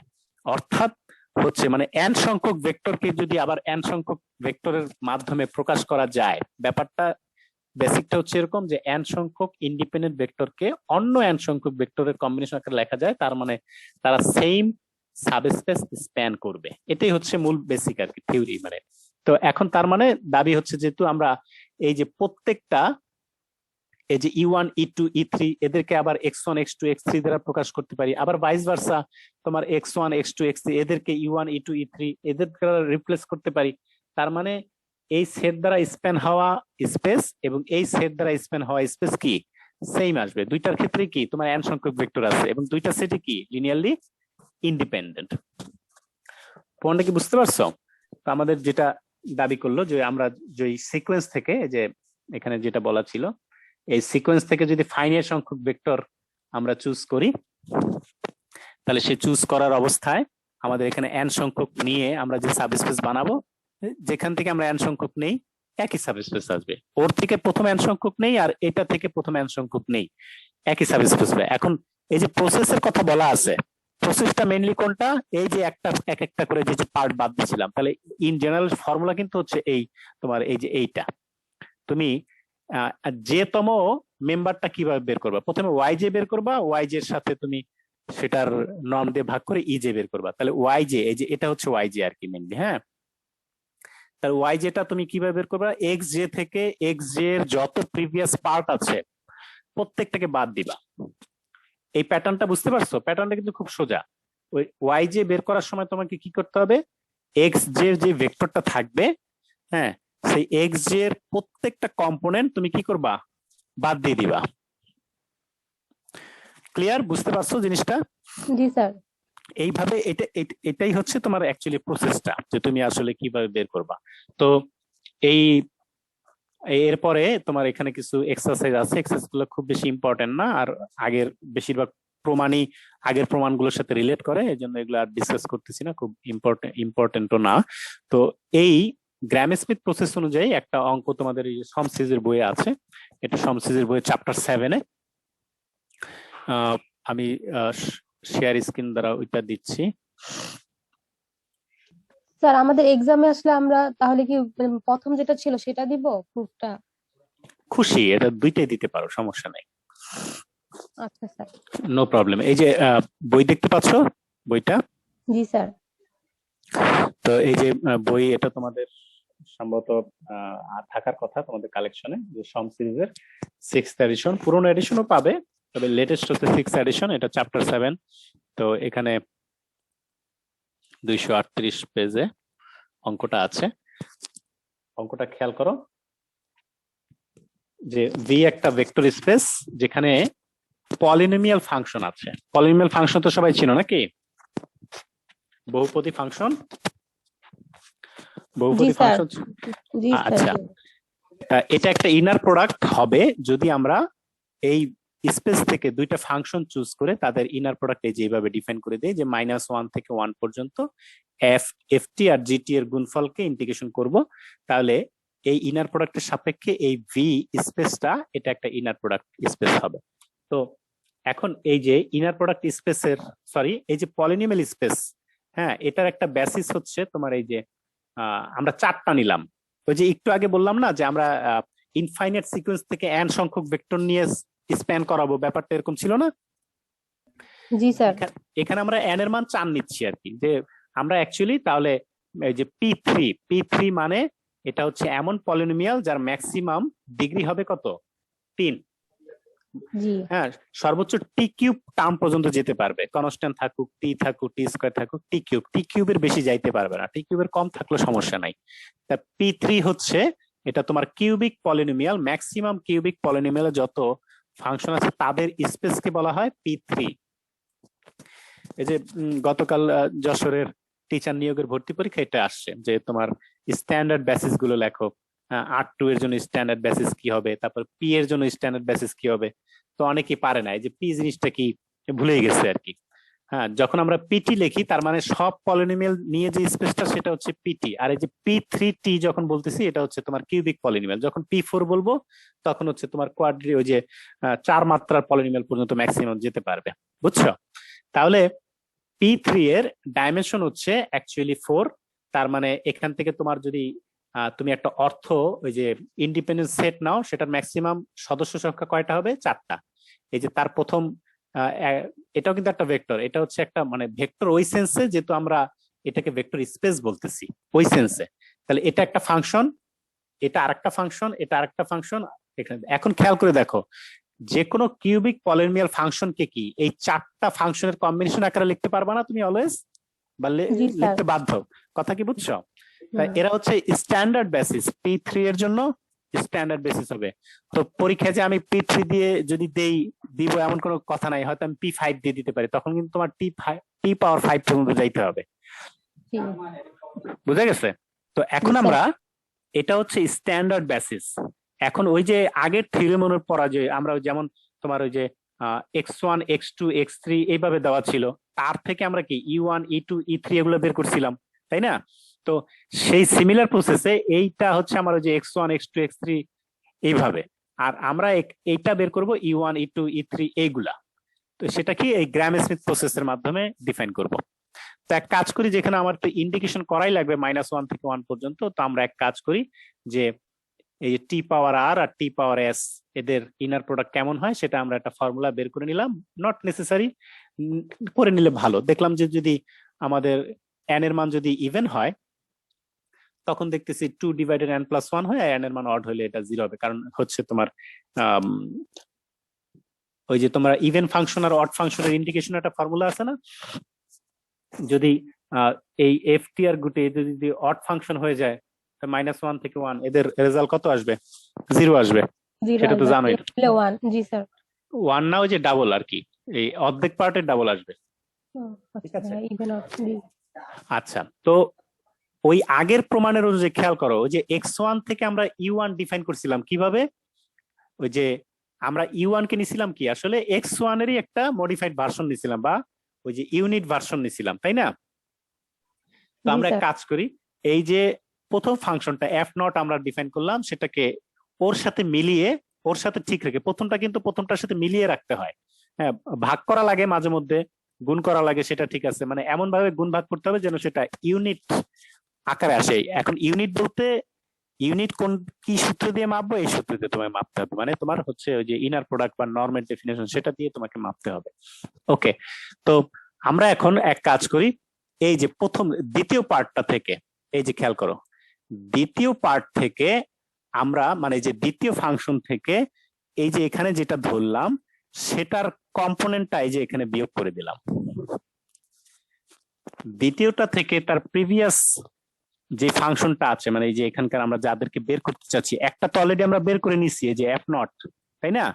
এই f0 এর যে পার্টটা হয় দ্বিতীয় ফাংশন বরাবর, সেটা এই যে বিয়োগ করে বের করছি, তাহলে সেটা হচ্ছে কি তোমার দেখলাম টি আসলো, এটাকে নাম দিলাম F1, যেটা আমাদের থিওরেমে পড়ছিলাম কি আমরা Y2, এই যে Y2 পড়ছিলাম সেটা এখানে F1। বুঝতে পারতেছো, এই যে রিলেট করতে পারতেছো কোনটার জি সাথে স্যার। কোনটা? জি আচ্ছা, এখন হচ্ছে এইখানকার যে 3 নম্বর ফাংশন আছে তার মধ্য থেকে এই যে F0 আর F1 এর যেই পার্টটুকু হয় ওইটা বাদ দিতে হবে। এখন বাদ যাবে দুইটা। হ্যাঁ, তো এই ইনার প্রোডাক্ট তুমি কোন ফর্মুলাতে করবে? যে ফর্মুলা ডিফাইন আছে, শর্টকাট ফর্মুলা, রেজাল্ট তোমার জানা আছে, এখানে বসাই দিবা, তারপর দেখলে t² - 1/3 এরকম রেজাল্ট আসলো। তাহলে এটা হচ্ছে F2, এরকম এর নাম দিলাম F2, যেটা আমাদের আগের থিওরেম অনুযায়ী Y3 অ্যাকচুয়ালি। অনুরূপ ভাবে আমরা এখন আরেক কাজ করি, যে এবার 4 নম্বর পার্ট থেকে আগের যেই 3টা জিনিস আমরা বের করে আসছি, মানে F0, F1, F2 যেটা বের করা আছে, সেগুলোর কম্পোনেন্ট গুলো বাদ দিলাম এখানে, সেই 3টা কম্পোনেন্ট বাদ দিলাম। তো 3টা কম্পোনেন্ট বাদ দিলে দেখলাম যে এরকম আমাদের ফাইনাল রেজাল্ট আসলো, এটার নাম দিলাম আমরা F3। তাহলে F3 এই যে আমরা, এটা ছিল স্ট্যান্ডার্ড বেসিস এবং এরা পরস্পর অর্থগোনাল ছিল, আর এরা হলো তোমার অর্থগোনাল বেসিস। অর্থ নর্মাল এখনো হয় না, কারণ এদের নর্ম 1 না। ঠিক আছে, এটা নর্ম 1 বানাইতে হলে তোমাকে আবার এই কোন কনস্ট্যান্ট দিয়ে ভাগ করতে হবে সেটা এখান থেকে বের করতে হবে। তো আমাদের অর্থ নর্মাল এখানে আপাতত দরকার হচ্ছে না, কিন্তু হচ্ছে এই এই টার্মগুলো, এগুলো হচ্ছে লিজেন্ডারি পলিনোমিয়াল গুলোর এক একটা ভার্সন। তোমরা লিজেন্ডারি পলিনোমিয়াল সম্ভবত ওই যে অবশ্যই এসে পড়ছো, অ্যাপ্লাইড মেথডে পড়ছো না, অ্যাপ্লাইড ম্যাথমেটিক্সে ওই কোর্সের মধ্যে ছিল। হ্যাঁ, তো লিজেন্ডারি পলিনোমিয়াল একটা বৈশিষ্ট্য হচ্ছে এখানকার প্রত্যেকটা ফাংশন 1 দিয়ে পাস করলে 1 রেজাল্ট দেয়। তো সেই সাপেক্ষে যদি আমরা এখানে হিসাব করি বা মডিফাই করি, তাহলে দেখতে পাচ্ছি প্রথমটাকে কিছু দিয়ে ভাগ করা লাগে না, টি কে ভাগ করা লাগে, লাগতেছে না, এটাকে ভাগ করা লাগে, কারণ 1 বসালে যেন 1 হয় এমন ভাবে তোমাকে সংখ্যাটা নিয়ে আসতে হবে। এখানেও যেন 1 বসালে 1 হয় এমন। তাহলে এই প্রথম 4টাকে, এটাকে বলা হচ্ছে প্রথম 4টা লিজেন্ডারি পলিনোমিয়াল, যেগুলো লিজেন্ডারি ইকুয়েশন সলভ করলে পাওয়া যায়। মনে আছে লিজেন্ডারি পলিনোমিয়াল, লিজেন্ডারি ইকুয়েশন? জি জি স্যার, আমরা অ্যাপ্লাইড 2 তে পড়েছিলাম। সেই সেই এগুলা হচ্ছে এরকম। তো সিমিলার অঙ্ক হারমাইট পলিনোমিয়াল দিয়ে আসতে পারে, অন্য পলিনোমিয়াল দিয়ে আসতে পারে। বিশেষ করে তোমাদের এই যে ক্রিজিগের বইয়ে 2টা অঙ্ক আছে, একটা লিজেন্ডারি দেওয়া আছে, হারমাইট দেওয়া আছে, 2টা অঙ্ক করে নিবা। হ্যাঁ, এখানে তো একটা করাই আছে, এবং অবশ্যই এটা মনে করো এখানে তো করা আছে তোমার 4টা ফাংশন পর্যন্ত, তাই না? কিন্তু তোমরা নোট করার সময় বা প্র্যাকটিস করার সময় 4-এর অধিক নিয়ে করবা, কারণ পরীক্ষায় কিন্তু আমি বইয়ের মতো হুবহু অঙ্ক দিব না। যদি দেই, তুমি মনে করো না যে এটা যদি পরীক্ষায় আসে P3 দিয়ে আসবে, এটা দিলে P4, P5, P7 এগুলোর জন্য আসবে। তার মানে তোমাকে ক্যালকুলেশন আরো বাড়বে। জি কথা বুঝতে পারছি? স্যার, আরেকটা ম্যাথ কোত্থেকে বললেন পড়বো? ওইটা নাম তো বলেই দিলাম, হারমাইট পলিনোমিয়াল বের করবা। স্যার, এটা কি এই একইভাবে বইয়ে আছে নাকি অন্য বইতে? ক্রিজিগের বইয়ের এক্সারসাইজে কোয়েশ্চেনটা আছে, আমি বলতেছি ওইখানে কোয়েশ্চেন দেখে নিজের মতো করে নিবা, সলভ করবা আর কি। আর হারমাইট পলিনোমিয়াল তো সবাই চিনোই, না চিনলে নেটে সার্চ দিলে হারমাইট পলিনোমিয়াল চলে আসবে, তখন ওইটার সাথে তুমি মিলাই দেখবা যে তোমার অঙ্ক করা ঠিক আছে কিনা। আচ্ছা জি স্যার। ঠিক আছে, শুধু এই 2টার কথা বললাম, 2টাই না, মানে এই জাতীয় প্রবলেম গুলো করবা। আমার ইচ্ছা আছে আমি এই নিয়মের একটা অঙ্ক পরীক্ষায় দিব। এখন এটা যে লেজেন্ডারি দিব সেটার কোনো ঠিক ঠিকানা নাই। আচ্ছা তো স্যার। ওইভাবে করে নিবা। তো এরপরে আমি আবার একটু ইসে ফেরত যাই, আমাদের স্ক্রিন শেয়ারে, বইতে ওই যে। তো এবার আসো যে কনজুগেট স্পেস এর বেলায় আসো। কনজুগেট স্পেস কাকে বলে এটা আমরা আগেই পড়ছি, লিনিয়ার অ্যালজেব্রা পড়ছি, এই কোর্সে আমরা বানাক স্পেসের সময় কনজুগেট স্পেস পড়ছিলাম। সাধারণত আমরা একটা ভেক্টর স্পেসে যে ভেক্টর গুলো নেই, তাদের নিয়ে কাজ করার মতো যত ফাংশনাল আছে বা অন্য ক্ষেত্রে অপারেটর আছে, সেই অপারেটর গুলা বা ফাংশন গুলা নিয়ে যে সেট হয়, তাদের মধ্যে ডেফিনেশন সেট করতে পারলেও সেটাও একটা স্পেস হয়। ব্যাপারটা বুঝছো কিনা? মানে একটা ভেক্টর স্পেসে তো ভেক্টর আছে, তাই না? এই জি ভেক্টর গুলো নিয়ে কাজ করার জন্য কিছু ফাংশনাল অথবা ইন জেনারেল আমরা বলতেছি অপারেটর, যত অপারেটর পসিবল, হ্যাঁ, সেই অপারেটর গুলো নিয়ে যে সেট হয় সেটাও ভেক্টর স্পেস হওয়ার মতো যোগ্যতা রাখে, যদি আমরা ওই যে যোগ বিয়োগ, মানে যোগ করা, স্কেলার গুণ করা, এগুলো ডিফাইন করে দিতে পারি। কথাটা ক্লিয়ার কিনা, বুঝতে পারছো? জি স্যার। তাহলে এই যে অপারেটর গুলোর যে স্পেসটা হচ্ছে, এটাকে ওই আগের স্পেসের কনজুগেট স্পেস বা ডুয়াল স্পেস বলা হয়। ব্যাপারটা বুঝছো? জি স্যার। তাহলে এখন আমরা এই হিলবার্ট স্পেস এইচ এর কনজুগেট স্পেস এটার নাম দিতেছি মনে করো এইচ স্টার, বা পড়ার সময় আমরা এইচ কনজুগেট বলবো। তাহলে এখানে লেখা আছে এই যে দেখো, এইচ হচ্ছে একটা হিলবার্ট স্পেস, তাহলে set of all linear continuous functional on H, সেটাও একটা স্পেস হবে, সেটার আমরা নাম দিচ্ছি ধরো যে এইচ স্টার, এটা নাম দিলাম। তাহলে এটাকে বলা হয় এইচ এর কনজুগেট স্পেস বা ডুয়াল স্পেস বলা হয়। তো এখন আমরা প্রমাণ করব এই যে এইচ স্টার আমরা এখানে ডিফাইন করলাম, এ নিজেও একটা আরেকটা হিলবার্ট স্পেস হয়। তার মানে হিলবার্ট স্পেস হইতে হলে কি লাগবে? হিলবার্ট স্পেস হইতে হলে কি লাগবে? ইনার প্রোডাক্ট তো আগে লাগবেই নাকি? জি স্যার, মাস্ট। হ্যাঁ, এবং সেই ইনার প্রোডাক্ট দিয়ে ম্যাট্রিক ডিফাইন করে সেই ম্যাট্রিক দিয়ে সেটা কমপ্লিট ম্যাট্রিক স্পেস হইতে হবে, তখনই না হিলবার্ট স্পেস হবে। জি। তো আমরা শর্টকাট যে কোনো একটা হিলবার্ট স্পেস এইচ হলে তার কনজুগেট স্পেস যেটা আছে সেটাও একটা হিলবার্ট স্পেস হবে, তার মানে সেখানেও একটা ইনার প্রোডাক্ট ডিফাইন করা যাবে। এটাই আমাদের প্রমাণ করার টেকনিক। সেই প্রমাণ আমরা কিভাবে করবো সেটা হচ্ছে থিওরেম 12 ভাষ্য আর কি। এখন এক কাজ করো, আমরা হিলবার্ট স্পেস এইচ থেকে একটা ফিক্সড ভেক্টর ওয়াই চুজ করলাম এবং এই ওয়াই এর সাথে একটা ফাংশন আমরা রিলেট করলাম, এটা একটা স্কেলার ভ্যালুড ফাংশন এইচ এর উপরে। হ্যাঁ, এমন ভাবে ডিফাইন করলাম যে এফ ওয়াই যে কোনো ভেক্টর এক্স নিয়ে কাজ করবে, তাহলে রেজাল্ট কি হবে? এক্স আর ওয়াই এর ইনার প্রোডাক্ট যেটা হবে সেটাই হচ্ছে গিয়ে তোমার এফ এর আউটপুট। তাহলে এফ এর ডেফিনেশনটা বোঝার চেষ্টা করো। এফটা কিন্তু ওয়াই এর সাথে রিলেট করে। হ্যাঁ, মানে আমরা ওয়াই এর সাথে সম্পর্কযুক্ত করেই কিন্তু এফ এর নাম দিছি, এই জন্য এটার নাম হচ্ছে এফ ওয়াই। তো এই এফ এর বৈশিষ্ট্য হচ্ছে এর মধ্যে থেকে যদি আমরা ইনপুট হিসেবে এক্স নেই, তাহলে আউটপুট দিবে ওই আগে যে ওয়াই আমরা ছিলাম, ওয়াই ধরেছিলাম, সেই ওয়াই এর সাথে এক্স এর যে ইনার প্রোডাক্টের রেজাল্ট সেটাই হচ্ছে ফাংশনের রেজাল্ট। তো আমরা দাবি করতেছি যে এই এফ ওয়াই এটা একটা ফাংশনাল হবে, এবং এটাও দাবি করতেছি যে এফ ওয়াই ফাংশন হিসেবে তার যে নর্ম আর ওয়াই ভেক্টর হিসেবে যে নর্ম, এই দুইটা সেম হবে। দুই জায়গায় কিন্তু নর্মের মধ্যে কোনো পার্থক্য করা হয় না, কিন্তু জানো এটা কিন্তু ভেক্টরের নর্ম আর এটা হচ্ছে কি ফাংশনের নর্ম। দুই নর্ম কিন্তু দুই রকম কনসেপ্ট, বাট বলতেছে এই দুই নর্মের রেজাল্ট কি হবে? সেম আসবে। সেম আসবে। তাহলে এই জায়গাটা খেয়াল করো, বুঝে রাখো। তাহলে আমাদের দাবি করতে হবে আমরা যে ফাংশনটা ডিফাইন করলাম এটা একটা স্কেলার ফাংশন, অর্থাৎ ফাংশনাল। যেই ফাংশন কমপ্লেক্স বা রিয়েল নাম্বারে আউটপুট দেয় সেটাকে আলাদাভাবে আমরা নাম দিছি কি? ফাংশনাল। ঠিক আছে, তাহলে এফ ওয়াই এটা একটা ফাংশনাল হবে, এটা দেখাইতে হবে। আর একটা হচ্ছে এফ ওয়াই এর নর্ম আর ওয়াই এর নর্ম সেম হবে। তো আমরা এখন এখানে আসি, আমরা জানি যে এক্স আর ওয়াই যদি ইনার প্রোডাক্ট নেই সেটা একটা স্কেলার হবে অবভিয়াসলি, কারণ ইনার প্রোডাক্টের ডেফিনেশনে বলা আছে যে ইনার প্রোডাক্টের এমন একটা ফাংশন যেটা কি আসলে একটা স্কেলার ভ্যালুড ফাংশন। তাহলে এক্স আর ওয়াই ইনার প্রোডাক্ট করলে সেটা স্কেলার হবে, রিয়েল না হোক কমসে কম কমপ্লেক্স হবে, নাকি? কমপ্লেক্স নাম্বার হইতেই হবে। অর্থাৎ আমি বলতে চাচ্ছি আমরা যে এক্স আর ওয়াই ইনার প্রোডাক্ট করি সেটা তো কমপ্লেক্স নাম্বার সি এরই একটা মেম্বার হবে, নাকি? কথা বুঝছো? তার মানে বলতে চাচ্ছি এফ ওয়াই যে ফাংশনটা নিচ্ছি তার ইনপুট নিচ্ছি কোথা থেকে? এইচ থেকে। এই যে বলা আছে আমরা যে এফ ওয়াই ফাংশনের ইনপুট নিচ্ছি সেই ইনপুটটা নিচ্ছি কার থেকে? এইচ থেকে। আর আউটপুট আসবে কিসের মধ্যে? সি এর মধ্যে। কথাকে বোঝা গেছে? অর্থাৎ হ্যাঁ, তার মানে আমরা বলতে চাচ্ছি এফ ওয়াইটা একটা স্কেলার ভ্যালুড ফাংশন। ফাংশনাল হওয়ার জন্য আরো কন্ডিশন আছে। ফাংশনাল হওয়ার জন্য শুধু স্কেলার মান দিলেই হয় না, সেটা তোমাকে কন্টিনিউয়াস হইতে হবে।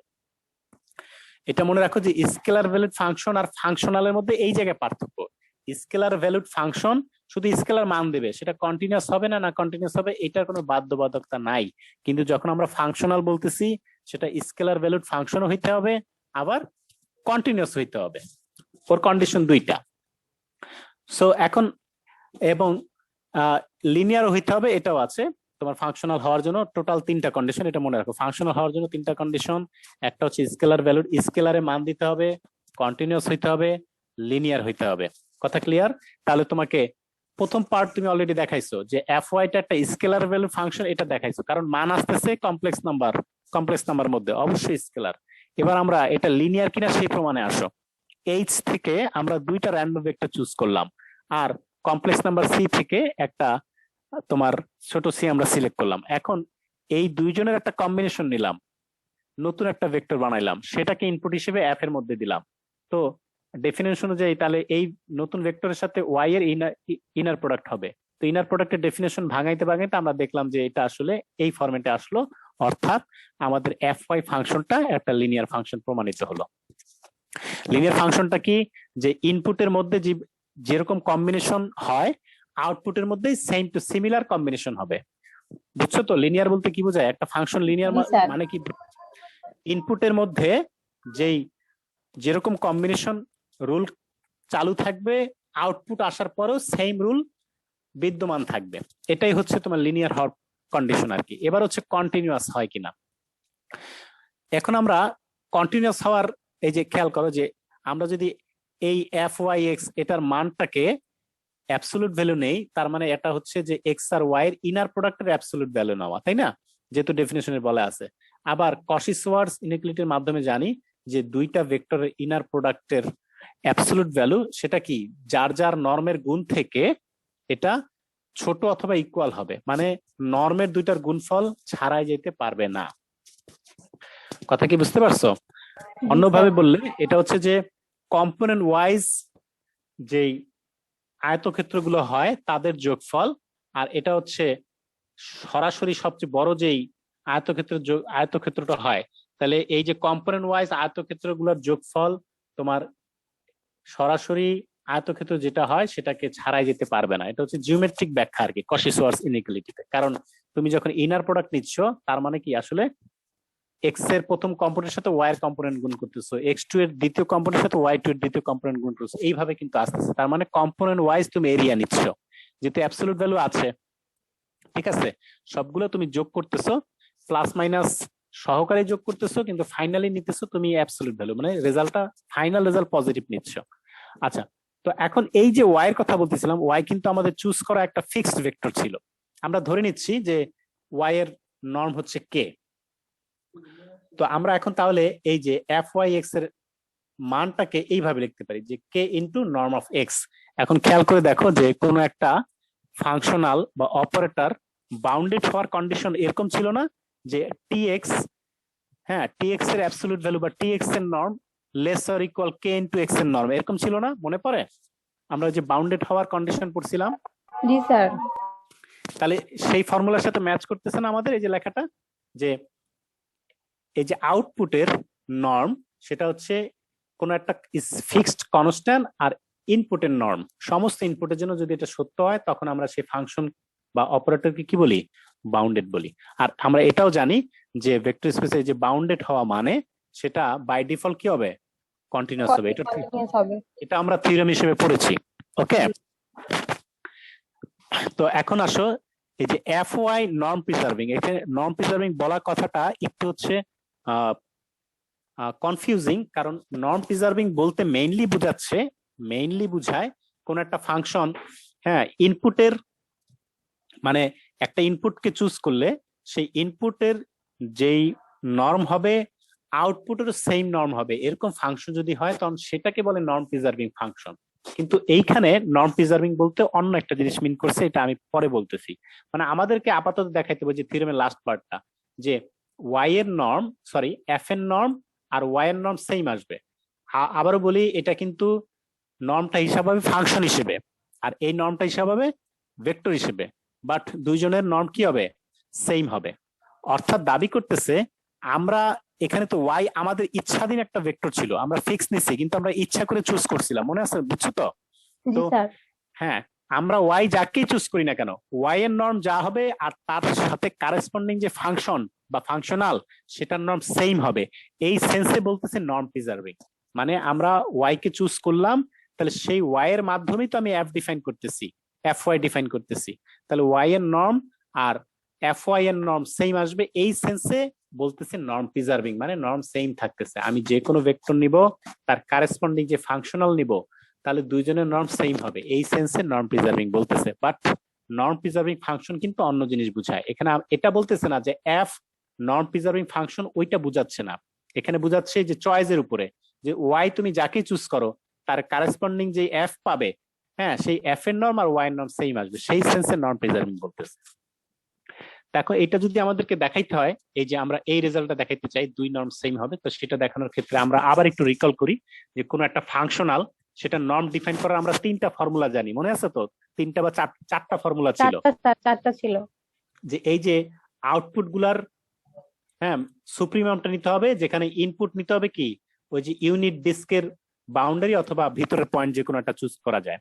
হ্যাঁ, আর এই যে টিএক্স, হ্যাঁ, এই টিএক্স এর ম্যাক্সিমাম ভ্যালুটা যেটা হয় সেটা নিতে হবে, কিন্তু এক্স চুজ করতে হবে 1 অথবা 1-এর কম নর্ম বিশিষ্ট জিরো তারা, মানে ইউনিট ডিস্কের ভিতরে অথবা বাউন্ডারিতে যারা আছে তাদের কিনে, বা অল্টারনেটিভলি শুধুমাত্র বাউন্ডারিতে যারা আছে সেই সব ভেক্টরের জন্য আমরা টিএক্স এর যে আউটপুট গুলো আছে টি এর সেগুলোকে সবচেয়ে সুপ্রিমিয়াম ভ্যালুটা নিচ্ছি।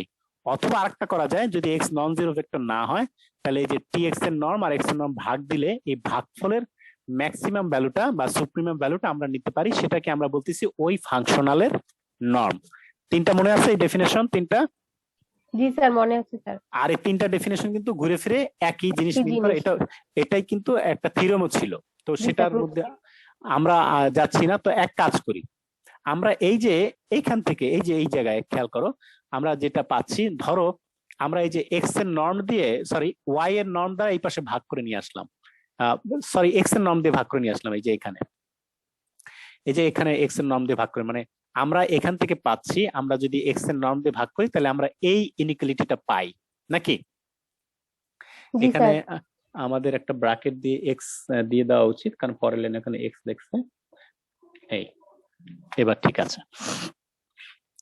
এখন কথা হচ্ছে, আমি তো ওই যে কশি-সোয়ার্টজ ইনইকুয়ালিটি দিয়ে এই জিনিসটা পাইছি, এই যে এটা কিন্তু সকল নন জিরো এক্স এর জন্য ব্যাপারটা সত্য, বুঝছো তো? এটা সকল নন জিরো এক্স এর জন্য সত্য। তাহলে এখান থেকে যত ভ্যালু এক্স এর জন্য পসিবল, হ্যাঁ, এই পাশটা, এই যে বাম পাশটা এক্স এর যে কোনো ভেক্টর যদি আমরা এক্স হিসেবে চুজ করি, তার জন্য কিন্তু সবসময় এই পাশ কিন্তু বড় থাকবেই থাকবে, কখনো সমান সমান হইলেও হইতে পারে। অর্থাৎ আমার বাম পাশ কখনোই ডান পাশকে ছাড়িয়ে যেতে, ওভারকাম করে, সারপ্লাস করে যেতে পারবে না। অর্থাৎ আমি যদি এদের মধ্যে থেকে সবচেয়ে বড়টাকে চুজ করি, মানে সুপ্রিমামটা কেউ নেই এই জায়গায়, মানে যত ধরনের এক্স পসিবল এক্স বসানোর কারণে এই পাশে রেজাল্ট যত যাই আসুক না কেন, সবচেয়ে বড় যেটা হয় সেটাও কিন্তু ওয়াই এর নর্ম থেকে কি হবে, লেস অর ইকুয়াল হবে। ব্যাপারটা ক্লিয়ার? বুঝতে পারছো? আর তাহলে ডেফিনেশন অনুযায়ী এটাই হচ্ছে কি আমার এফ এর নর্ম আর কি। তার মানে এফ এর নর্ম হচ্ছে তোমার ওয়াই এর নর্ম থেকে লেস অর ইকুয়াল থাকবে, এটা আমরা জানি। তো আমাদের টার্গেট কিন্তু ইকুয়াল প্রমাণ করা, খেয়াল করে দেখো, আমরা জাস্ট লেস অর ইকুয়ালে আসছি। হ্যাঁ, তো আরেকটা যদি দেখাইতে পারি যে এটা গ্রেটার অর ইকুয়াল আসবে, তখন দুইটা মিলিয়ে তখন বোঝা যাবে যে ইকুয়াল আসতেছে। আচ্ছা, সেটার ক্ষেত্রে এখন আসো। তো ধরো আমি এক্স চুজ করতেছি এখন ওই যে ইউনিট ডিস্ক থেকে, ইউনিট ডিস্কের ভিতরে বা বাউন্ডারি পয়েন্ট থেকে এক্স চুজ করতেছি, তাহলে সেই জিনিসটা যদি আমরা এখানে বসাই, তার মানে এই যে এই জায়গায় বসাই, তো এখান থেকে যদি এক্স এর, এই যে এক্স এর নর্ম যদি 1 অথবা 1-এর কম হয়, তখন এই যে এফ ওয়াই এক্স এর অ্যাবসলিউট ভ্যালু, এটা হচ্ছে গিয়ে ওয়াই এর নর্ম থেকে, এই যে এই জায়গায় দেখো ওয়াই এর নর্ম থেকে কম হচ্ছে। ঠিক আছে, ঠিক আছে, যদি আমরা এক্স ইউনিট ডিস্ক থেকে চুজ করি, তো এটা তো আমরা এই যে পাইলাম এখানে, এটা অ্যাকচুয়ালি আমরা আগেই প্রমাণ করলাম, সমস্যা নাই। তো এখন খেয়াল করো, যদি ওয়াইটা জিরো ভেক্টর হয়, জিরো ভেক্টর যদি হয়, তাহলে এক্স আর ওয়াই এর ইনার প্রোডাক্ট কি হবে, জিরো হবে না? কারণ জিরো ভেক্টরের সাথে যে কোনো ভেক্টরের ইনার প্রোডাক্ট কি হয়, জিরো হয়। হ্যাঁ, তো আমি দেখতেছি যদি ওয়াই এর মান জিরো হয়, যদি ওয়াই এর মান জিরো হয়, তাহলে এফ এর নর্ম ওয়াই এর নর্ম দুটোটাই কি জিরো হয়ে যাচ্ছে, তার মানে এই দুইজন কি হচ্ছে, ইকুয়াল হয়ে যাচ্ছে। হ্যাঁ, তো ইকুয়ালের আরেকটা কেস আমরা পাচ্ছি, বাট ইন জেনারেল এখনো প্রমাণটা আসে নাই। এখন ওয়াই যদি নন জিরো হয়, আমরা জিরোর কেস ডিসকাস করে ফেললাম, এবার হচ্ছে নন জিরো যদি হয়, তার মানে তার নর্ম কি নন জিরো। তো একটু আগে যেটা আমরা এই যে এফ ওয়াই এর ডেফিনেশন সেট করলাম যে এইভাবে, আরেকটা ডেফিনেশন, এটা আমরা 1 দিয়ে প্রমাণ করতেছি, যে 1 দিয়ে আসলো। আমরা এবার ইউনিট ডিস্কের বাউন্ডারি পয়েন্ট নিয়ে ডেফিনেশনটা সেট করতেছি। তাহলে এখান থেকে খেয়াল করো, এই যে আমরা এখানে আসলে কোন ভ্যালুটা, এই যে সুপ্রিমাম নেওয়া মানে কি, এইখানকার যত ভ্যালু আছে, যে এই অংশটা, এই যে এই অংশটার যত ভ্যালু আছে তার মধ্যে সবচেয়ে বড়টাকে সুপ্রিমাম হিসেবে নিচ্ছি না? জি স্যার। তার মানে ইন জেনারেল এই যে অন্য সব যত এফ অফ ওয়াই এক্স এর ভ্যালু আছে তার থেকে এই পাশটা বড় আসবে, এই লাইনটা বুঝছো কিনা, মানে এই যে এখান থেকে এই লাইনটা বুঝছো কিনা, এই লাইনটা কি বুঝতে পারছো? এখানে তো আমি সুপ্রিমাম ভ্যালু নিচ্ছি, তার মানে এইখানে এনি আদার ভ্যালু যা আছে সেটা কি এই পাশ থেকে ছোট হবে না? ছোট ছোট কেন স্যার, বড়ই না না, ছোট ছোট, কারণ এই পাশটা সুপ্রিমাম পার্ট বড় হবে, হ্যাঁ সুপ্রিমাম স্যার, এটাই মানে তো বলতেছি। জি স্যার, সুপ্রিমাম পার্ট বড় আর এই পাশটা ছোট হবে, এই হ্যাঁ জন্য জি স্যার, হ্যাঁ এটা গেটার ইকুয়াল দেওয়া আছে, তো সুপ্রিমাম গেটার ইকুয়াল এটা দেওয়া আছে। তো এক কাজ করি, এখন আমরা ওই যে ওয়াইটা আমাদের আগে ফিক্স করা আছে তার সাথে মিলেই আমি এক্স কে চুজ করতেছি, যে এক্স হচ্ছে ওয়াই এর সাথে ওয়াই নর্ম দিয়ে ভাগ করলে মানে একক ভেক্টর, ওয়াই বরাবর একক ভেক্টর নিলাম। তো এখন এই যে এই ইনইকুয়ালিটির মধ্যে যদি আমরা সেই এক্স এর মানটা বসিয়ে দিই ধর অনুযায়ী, তাহলে এখন হচ্ছে এফ ওয়াই এর নর্ম গেটার ইকুয়াল এই যে তোমার এফ ওয়াই, এই যে ওয়াই ডিভাইডেড ওয়াই নর্ম, মানে ভেক্টর হিসেবে যেটা আসছে এটা, এই যে এই লাইন থেকে আমরা এটা লিখতেছি, মানে এই লাইনে আমরা এক্স এর বদলে এটা বসাই দিছি মেইনলি। ঠিক আছে, তো এখন এখানে যদি সেটা হইলো, এখানে এই জিনিসটা খেয়াল করো, এখন আমরা এফ এর ডেফিনেশন কি জানি, ইনপুট যাকেই নিবে তার সাথে কি ওয়াই এর ইনার প্রোডাক্ট করবে, এরকম এফ এর ডেফিনেশন ছিল না? এফ এর ডেফিনেশন ছিল কি, ইনপুট কে ওয়াই এর সাথে ইনার প্রোডাক্ট করবে, তাহলে এই যে ইনপুট এখানে কত, এই যে ওয়াই ডিভাইডেড ওয়াই এর নর্ম, তাহলে ওয়াই ডিভাইডেড ওয়াই এর নর্মের সাথে ওয়াই এর ইনার প্রোডাক্ট। তো আমরা এক কাজ করি, এই যে স্কেলার অংশটাকে এই যে বাইরে নিয়ে আসলাম, ইনার প্রোডাক্টে বাইরে নিয়ে আসলাম, তাহলে ওয়াই এর সাথে ওয়াই এর নর্ম, আর আমরা জানি নিজের সাথে নিজের নর্ম মানে নিজের নর্মের ইনার, নিজের সাথে নিজের ইনার প্রোডাক্ট, তাহলে এটা হচ্ছে ওয়াই এর নর্মের স্কোয়ার, তাহলে ওয়াই এর নর্ম আর ওয়াই এর নর্ম এখানে একটা কাটা গেলে একটা ওয়াই এর নর্ম থেকে গেল, অর্থাৎ এইখান থেকে যদি এখন আমরা এটা মিলাই তখন পাইতেছি যে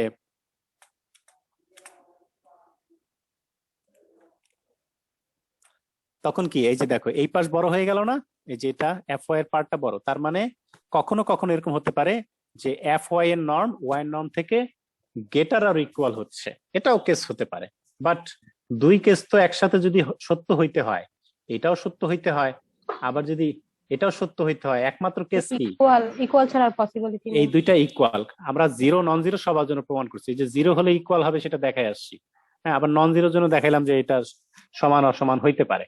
সো এই সেন্সে যেহেতু যে কোনো ওয়াই নিলেই সেটা নর্ম আর এফ ওয়াই নর্ম সেম হবে, এই সেন্সে এফ ওয়াই হচ্ছে নর্ম প্রিজার্ভিং। আবারও বলি, ফাংশন নর্ম প্রিজার্ভিং অন্য জিনিস মিন করে, যে ইনপুটের নর্ম আউটপুটের নর্ম সেম আসবে, সেটা হচ্ছে নর্ম প্রিজার্ভিং আর কি। ঠিক আছে, তো আমাদের প্রমাণ একই আসলে। এখন যেটা আসতেছি, এখন ধরো এই যে আমরা এইচ থেকে এইচ স্টারে যাওয়ার জন্য যদি একটা ফাংশন সাই ডিফাইন করি, সেই সাইয়ের কাজ হচ্ছে একটা ওয়াই কে নিলে সেটার সাথে একটা ফাংশনাল কে রিপ্রেজেন্ট করবে।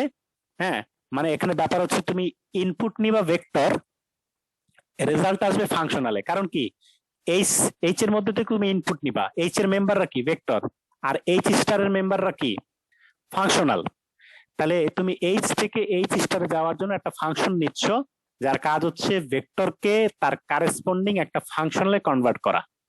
ঠিক আছে, তো এই সেন্সে আমরা বলতেছি যে এই সাই ফাংশনটা কিন্তু প্রিজার্ভিং নর্ম, কারণ কি এই যে আমরা যদি এই দুই পাশে নর্ম নেই তাহলে এফ ওয়াই এর নর্ম আর ওয়াই নর্ম সেম আসবে, নর্ম প্রিজার্ভিং এইখানে মিন করতেছে।